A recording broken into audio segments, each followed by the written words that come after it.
this set of questions, I think, is natural and appropriate, especially given decades of discussion about brain drain, for example, around doctors or nurses, especially. You train a nurse or a doctor using some subsidized public and private sector support, and then they go to major cities and then come to the United States, Canada, Sweden, and so forth. With community health workers, is there a guarantee that nobody will leave these systems? Absolutely not. The way that we view it is that there's a maturity model here.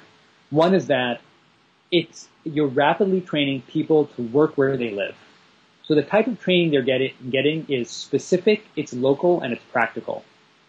They're being paid by public sector delivery systems, usually under a pay-for-performance mixed with base pay sort of mechanism. Something that's worked, for example, in Rwanda, that the entire system has pioneered well and has had excellent outcomes with at the community level.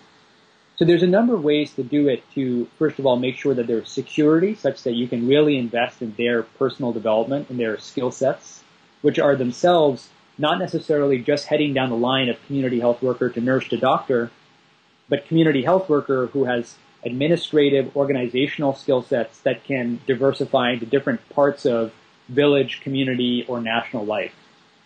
And so we are looking at a system that can train a health worker, hopefully keep them there so that their experience really counts over the years, but understanding that at some point, walking from household to household every day perhaps new opportunities means that the health worker will move on. But there is a rapid training mechanism, again, 2 months to 6 months or a year, depending on the different systems. That's why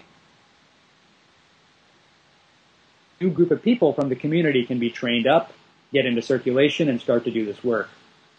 We are looking at a pool of a great number of qualified people for a small number of positions, and the investments to train them are not negligible by any means. But they are, I think, given the outcomes and given the importance to the system and the ancillary skills we're building are an investment not only in health, but in human capital and skill and the labor environment and in the richness of the economic development of that community.